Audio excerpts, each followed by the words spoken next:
Hey there, it's Tom Ryan, founder and CEO of ICR. Before we get into the next episode, I wanted to ask that you subscribe to the show. It'll help us get even more unique and interesting guests on the podcast and in turn continue to educate management teams and the growing ecosystem that creates value for fast-growing private and public companies. And while you're at it, head over to Apple Podcasts and leave us a 5-star rating. Very much appreciated. When you're in a business and things go south, a lot of times you're either the last person to see it or you're eternally optimistic and think it's a trend, but it's going to change, and it becomes imbued in the organization.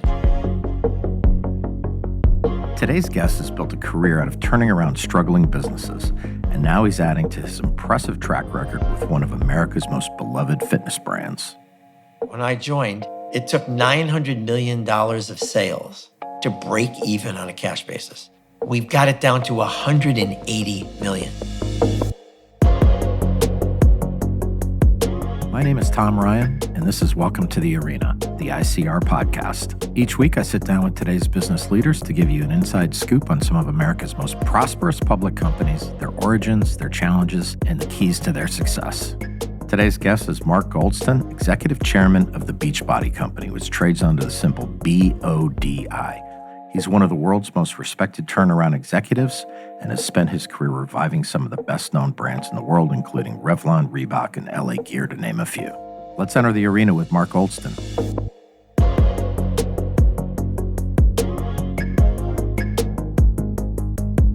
So, Mark, you've had this amazing career as a public company CEO, inventor, author. What happened in your formative years to kind of get you interested in business? Did you have a big influence, or how did you, in your late teens and 20s, how did you get into business and kind of get into that mode of really absorbing everything and understanding and getting into it? It's a great question. When I was a kid, I grew up in Chicago. Yeah. And then Atlanta, Georgia. And my father was one of the early pioneers of the discount retailing business. Yep. So the precursor to Walmart and Kmart. Yeah.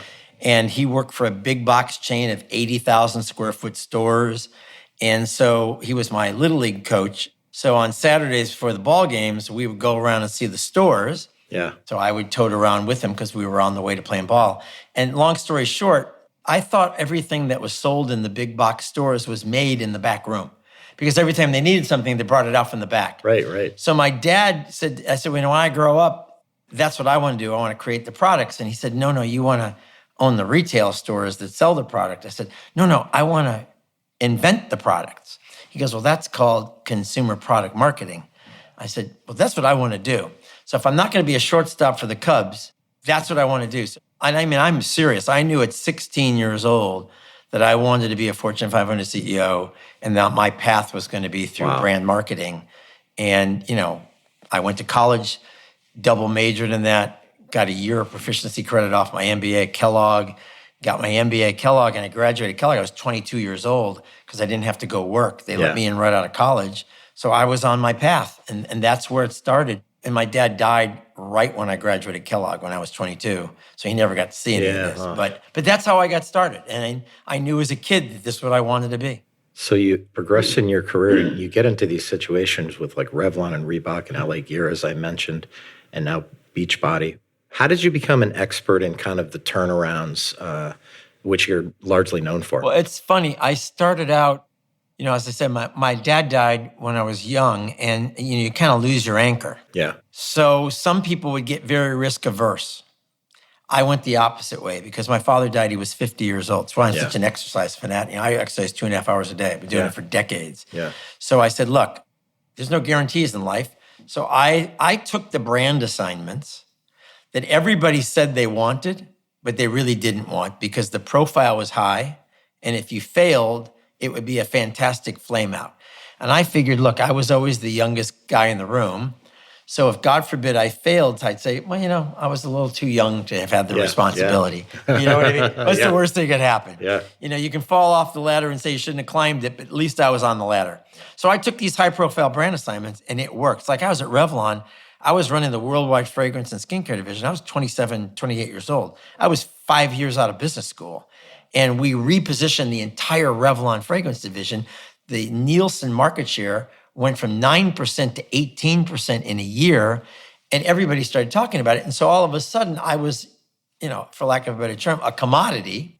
And Fabergé had fired their president, and they were looking for a new president. So they interviewed me. I was in the General Motors Tower. Fabergé had just gone into this new building called the Trump Tower. Yeah.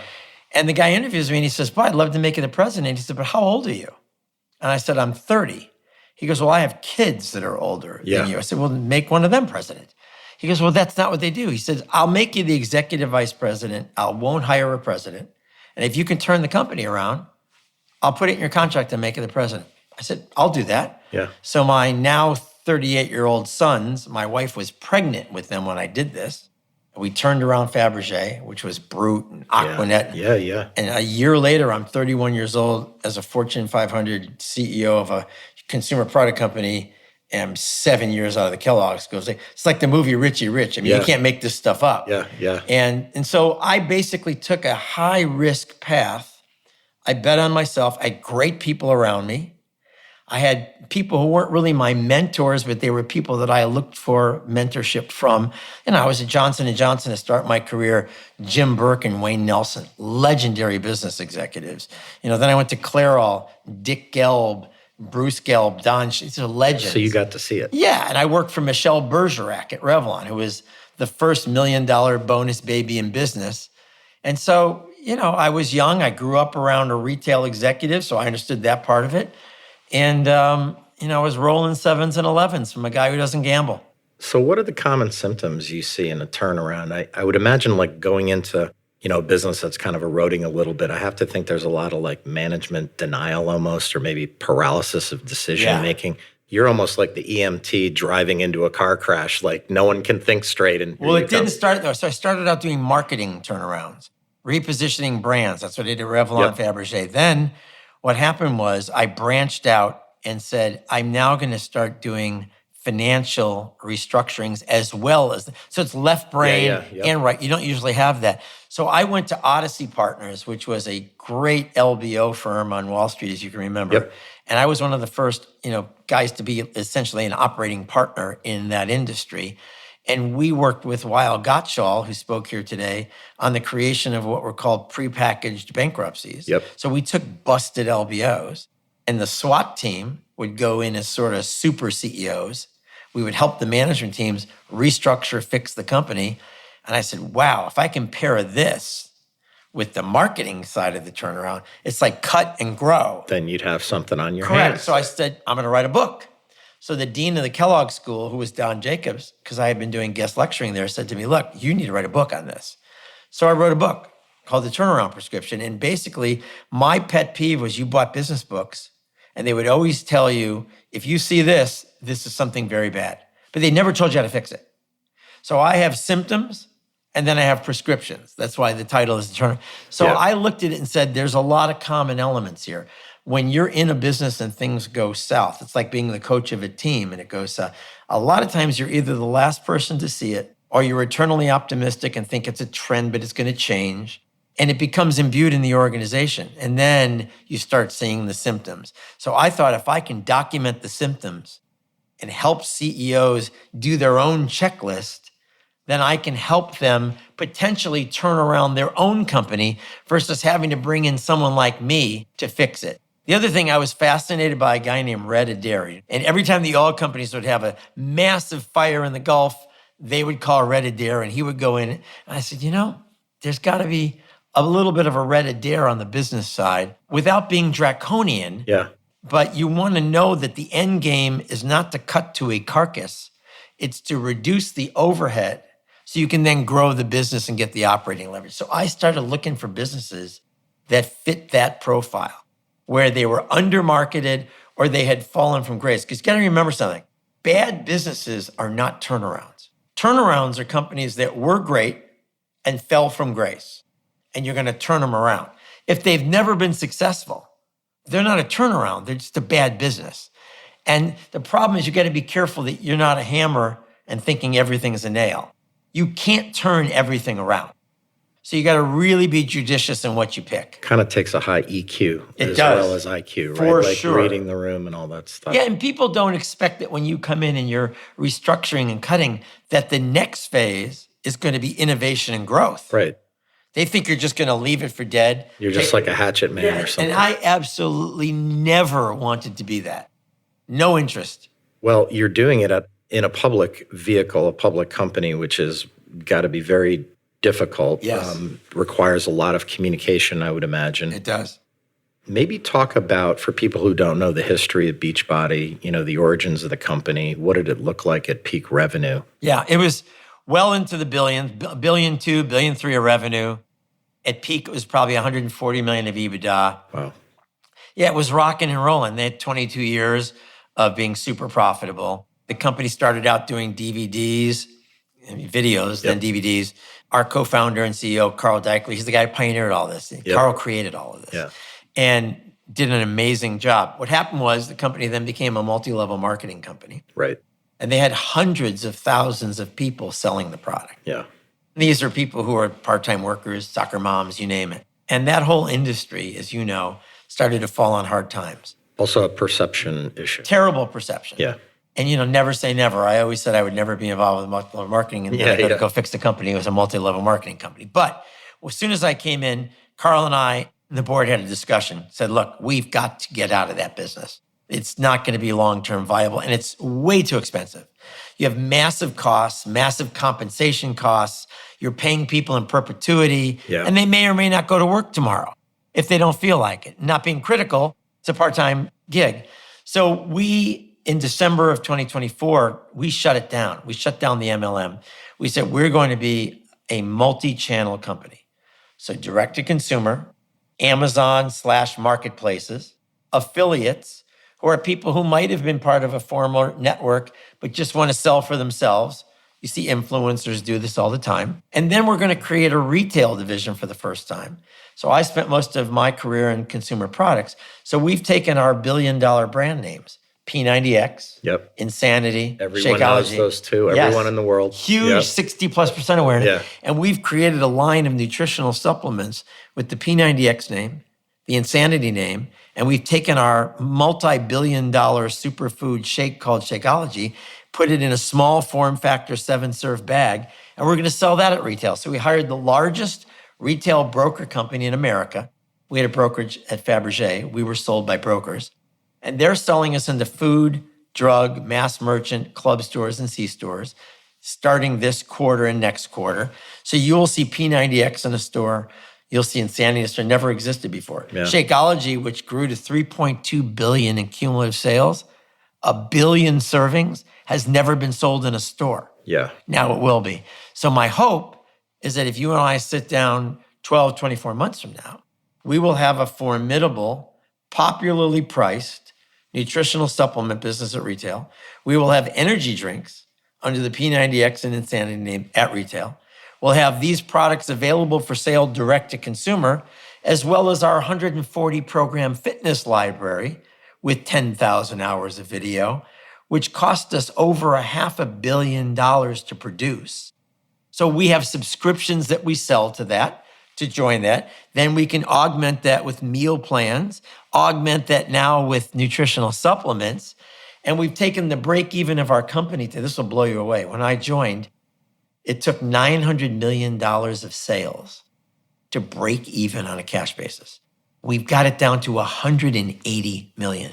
We've taken the break even of the company down by $720 million. We've just had 8 consecutive quarters of positive adjusted EBITDA. We have made over $13 million of positive free cash flow in the 9 months of 25. And for the first time in a long time, the company was net income positive in Q3. So the turnaround is a year ahead of schedule. We financially turned the company around. Our cash at $34 million exceeds our debt by $10 million. We've lowered our interest expense by 44%. So now we can focus on this innovation pipeline. So now that we've got everything really tight and we've built all this operating leverage, we can launch these new products. And frankly, the efficiency that we built into the company, if we grow the top line 25 to 30%, we can double our profit. That's how efficient it's become. So that's a true turnaround. Why do you think you're a year ahead of schedule? What went right for you in an atmosphere where a lot could have gone wrong? Well, one is our co-founder and CEO, Carl, who's the guy that built the company, has been incredibly open to looking at the issues of the company, and not being defensive in any way, shape, or form, saying, look, this happens to be where we are. It's not anybody's fault. We have to do something about it. It's very unusual to come into a founder-driven company and find a founder who's that amenable to drastically fixing problems. A lot of times they want to will it to go away, and that doesn't happen. One. Two, I've learned this. Listen, when I went to net zero, we were like the hottest IPO of 1999. A year later, the internet melted down. My stock had gone from a $3.2 billion valuation to $36 million. I had You had it in there in your spreadsheet at home. This is like, oh my God. It was Armageddon. Yeah. Well, everybody else was too, but if you're dead on the battlefield, that doesn't matter. And so I'm looking at this going, wait a minute. I have a 39-cent stock. I'm going to get delisted from the NASDAQ. I found another company, an arch rival of ours called Juno, who had a 67-cent stock. So we merged the two companies together, created United Online. My stock was $1.06. Wall Street Journal or Barron's, one of them wrote an article that said, Net Zero and Juno coming together as two skunks trying to breed a mink. 1 year later, the $1.06 stock was $16.50, number one stock on the NASDAQ. 1 year after that, it was $35. So I have been to this movie. Yeah. And the asset base of that company was nothing compared to the asset base of this. So we basically said, look, great library, great assets, terrific people, terrible structure, wrong business model. Other than that one gunshot, Mrs. Lincoln, how'd you like your seat at the play? So they were very open to change, and we did it as a team. It's not me doing it. Yeah. I was the flashpoint, but we did it. Everybody had to buy in. And here we are, 2.5 years into it, and everybody in the company is feeling really great about what we've accomplished. And that's why we're ahead of schedule, because everybody pitched in. They said, I'm not going to protect my fiefdom. I'm going to basically say, this doesn't apply to the new business model, so get rid of it.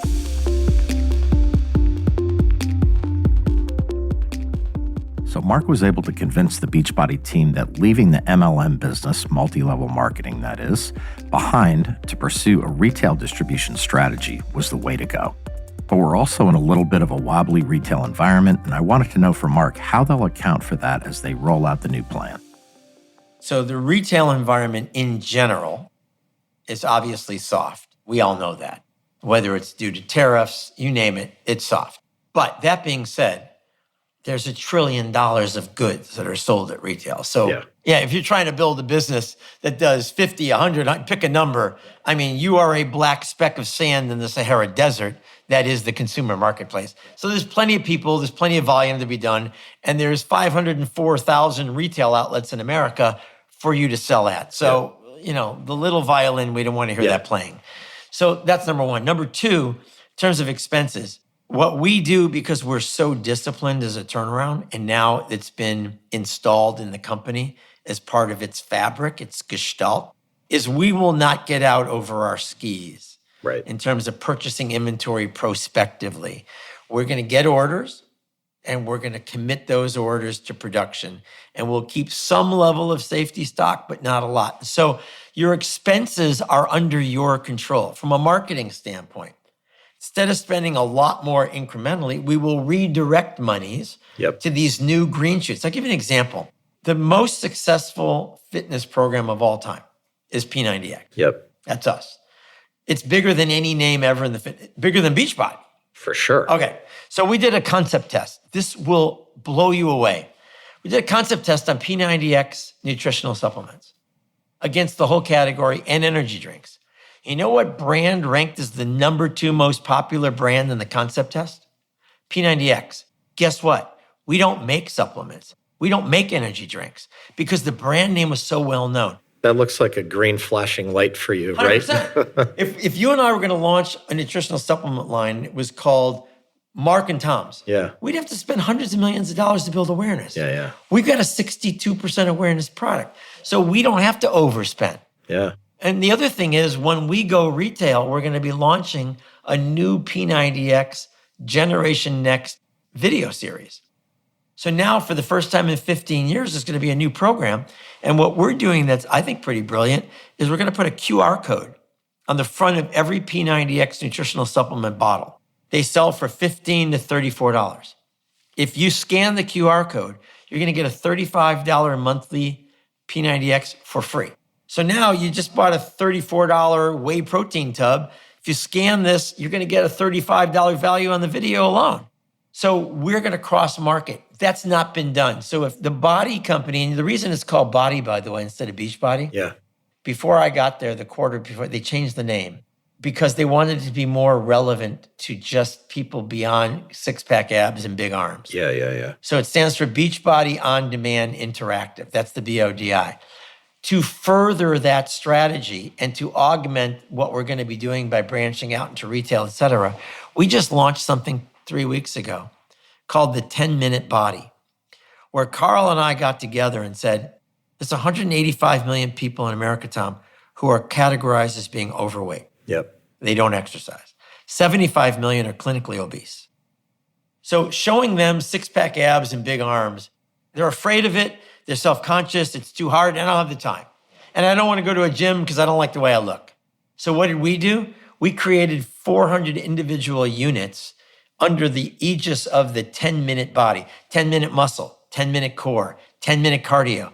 So if you got 10 minutes a day, it's easy to do, it's fun, and it will help you get into your jeans. It'll help you feel better. Forget about walking around on the beach with six-pack abs. We have a whole group of people who want that, and we've got a library for that. But don't conflate the two. So we've just opened up our addressable audience from 40 million people who exercise to 185 million people who don't, who now have a 10-minute, $10 a month solution. Hugely innovative idea, just launched, really excited because our mission is to help the health of every American adult. I would have to think, given the brand awareness, your customer acquisition cost should probably be lower theoretically if you can tell people the story, get the products out there, Absolutely. regain the trust with everyone. It's what you call derivative CAC, customer acquisition. So your marginal customer acquisition cost will not be lower than the market because that's what a marginal customer cost is. But to your point, the more exposure that we get in a retail store with P90X and Sanity Shakeology products, we're building, it's media.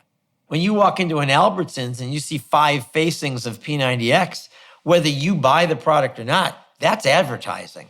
And so we're going to end up with a bigger footprint, a broader audience. And if I was going to use financial terms, we will be diversifying our beta or our risk by having these multi-channels. And with our new operating structure, with only $180 million break-even level and all this operating leverage, if we can grow the top line efficiently, we will keep a disproportionate amount of that revenue as profit. Whereas when I joined 2.5 years ago, if you didn't do $900 million of revenue, you couldn't make money. So now it's all you got to do is $180 million to make money. So to me, the exciting thing about this is being able to say, you not only turned around a cost structure, a way of doing business, and an allocation of capital and your debt, but now you can turn around your revenue fortunes, hopefully, by launching a bunch of new products where you have the fuel to advertise them. And now you've got the infrastructure down so low that you can keep a disproportionate amount of what you sell as profit. That is the ideal turnaround. Yeah, having been through so many of these in your career, it must be a real rush when you kind of go from that point where every day you wake up and you're playing defense to like, now we're on offense, which is pretty cool. Interesting you say that because I think about, Travis Hunter, was drafted by the Jaguars, top pick in the draft. And years ago, there was Charles Woodson and Deion Sanders, obviously. And you think about it, we were essentially playing defense for 2+ years, but playing really good defense, obviously. As a public company, 100%. Too, even more complex. And, people have short memories. I always say, you never say never, right? You don't want to do a turnaround on the public's watch because if you tell them it's a 3-year turnaround, after 6 months, when it's not turned around, they're like, well, what's going on? Yeah. It's like, do something. I'm going to give you a scholarship to go to college. And I go to you after the end of your sophomore year and go, hey, Tom, what are you still doing in college? And you go, well, it's a 4-year curriculum. And you go, seems like it's taking an awfully long time. Yeah. Those are turnarounds. So for us now to, for the last 8 quarters, be able to go on an earnings call and say that we're once again EBITDA positive. Now we're cash flow positive. Now we're net income positive. You got a story. It's a great story. And it just warms my heart because I'll tell you, when I joined, I'm an exercise. I exercise 2.5 hours a day. This is my life. And so I'm combining my avocation with my vocation, turnarounds and fitness.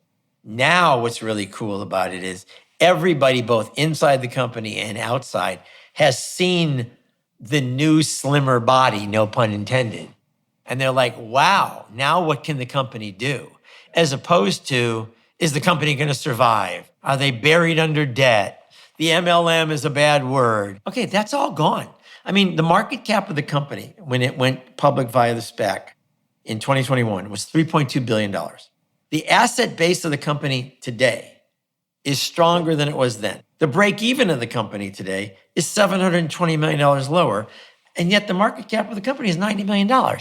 I'm sure your IP portfolio, library, all that, the value of that. Who knows what the value is, but it's certainly we did an outside valuation Yeah. of the replication value of it's over $500 million. That's crazy. So you say, wow, you got $34 million of cash. So your cash is $10 million above your debt.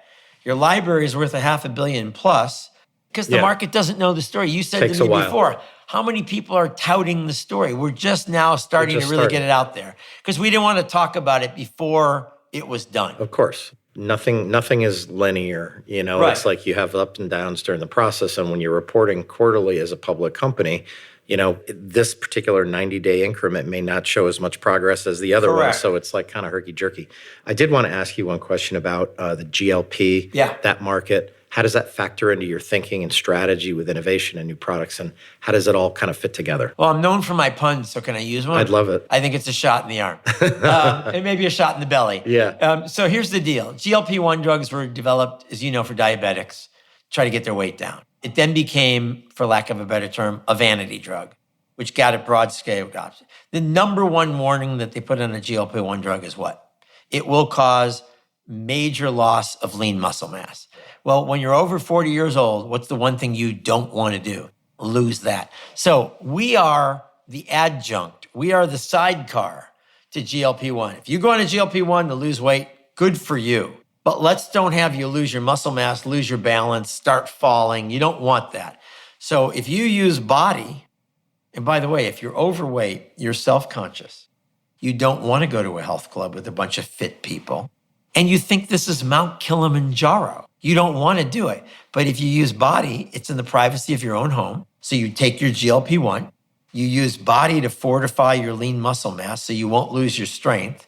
And by the way, in 6 months, when you've lost the weight and you've maintained or acquired muscle, you're feeling completely different about yourself. You're going outside with your shirt off. Correct. And even if not, even if you're just getting in the jeans you couldn't get in last year, that's the thing. I think, and people talked about it as being woke, it's being comfortable in your own body. I don't think that's what it is. I think you have to understand there are those of us who love exercise and therefore we're fanatical about it. Okay, there's a lot of other people who don't love it, but they would like to be thinner and they would like to be healthier and they would like to be stronger, but they don't want to go to a gym and spend, okay, well, guess what? Our job should be to make you the best version of you in your eyes. So what is it you're unhappy about? Well, I may have a little bit too much around my middle. We can help you with that. Well, I got a grandson or a child and it's hard for me to lift them. We can help you with that. I go for a walk on vacation and I climb up the steps of the Parthenon and I'm exhausted. We can help you with that. That doesn't mean you got to be walking around a beach with six-pack abs and big guns. There's nothing wrong with that, but that's a group of people. We want to serve the entire, I always say when today somebody asked me, well, what's your target audience for the BODI company? You know what it is? Hold up your 2 fingers. Yeah. Put them on your left wrist. Yeah. If you can feel a beat, that's our target audience. Yeah. If you can't feel a beat, then we don't need you.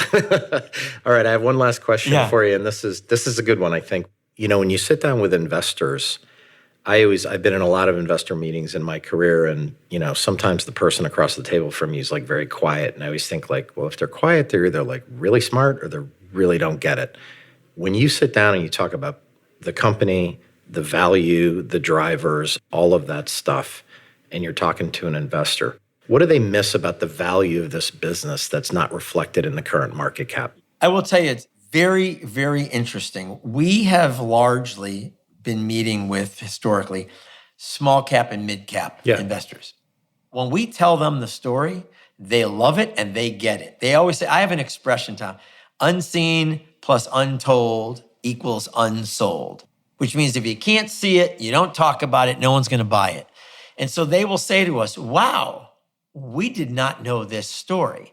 Part of the issue, though, is they're not buying micro cap stocks. They're buying small caps and mid caps. So what we did about 6 months ago is we pivoted and we started focusing more on micro cap, retail, smaller investors, because that's where we are now. It's not where we're going to stay. Yeah. And so our stock was $3.30 in May, and it went up as high as $12.50 a couple of weeks ago, and now it's in the tens. But we are now going after the people who are right for owning the stock where it is today. When we graduate, we are educating small cap and mid cap people who, when we can reach a certain market cap level, they can and will invest. The other thing was, while you were an MLM, a lot of people didn't want to invest in your company. Right. And a lot of pension Very funds good went. point. So now we got rid of them. So we have kicked off all the mud from the flaps. I like to say the sprinter no longer has ankle weights. And now we just got to go and use our partners, whether it's ICR, some of our other partners, and you guys do an amazing job for us, and you've been with us for several years. But we got to say, look, this is the audience. Because part of the problem is like marketing a product. If I market you a shaving foam that's going to give you the closest shave ever, and you're an electric razor user, great product, not for me. So it's really hard for public executives to really understand Where they are. Because that may not be where they want to be, but that's where you are. So you're playing ball, win the division. Then you can worry about the Super Bowl. If you don't win the division, if you can't be a wild card team, you're not going to the playoffs. And so I really think we've recalibrated our expectations. And the other thing is credibility. I've been here 2.5 years. If you go back and look at every earnings call, what we did, what we said we were going to do, we've done all of it. So I think we've built credibility. And look, man, it's a long game. Quick fixes don't last. We're building this for the long game, and it's a great team. Carl's a visionary guy. Nothing makes me happier than watching a guy who was the founder of a company who watched the rocket ship go up and then the rocket ship go down. He's in there every day, working 18 hours a day at this, and been very amenable to all the people who want to help fix this company, myself included. So we got a great partnership. Our CFO, Brad Ramber's been here for 20 years. He was the CFO that went from $85 million to $1 billion his last stint. So we have tremendous archival knowledge mixed with a new perspective, which is how you make a great management team.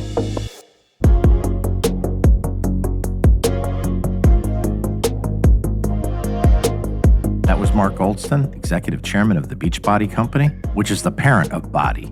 Mark has had an incredible career turning around some of the best-known brands in the world, and he's taken that expertise to the company and their portfolio of brands. With financial health back in hand and net income positive in the third quarter, Mark has a great plan to drive operating leverage in the model, which is huge. It'll be exciting to see Mark and his team take the company to even greater heights as they continue to execute on this new strategy. I'm Tom Ryan. We'll see you next time back in the arena. References to specific stocks are not intended to be recommendations for specific trading behavior. Comments presented on this podcast are intended for informational and educational purposes only, and do not represent opinions or recommendations on whether to buy, sell, or hold shares of a particular stock. All investors are advised to conduct their own independent research into individual stocks before making a trading decision. In addition, investors are advised that past stock performance is no guarantee of future price performance.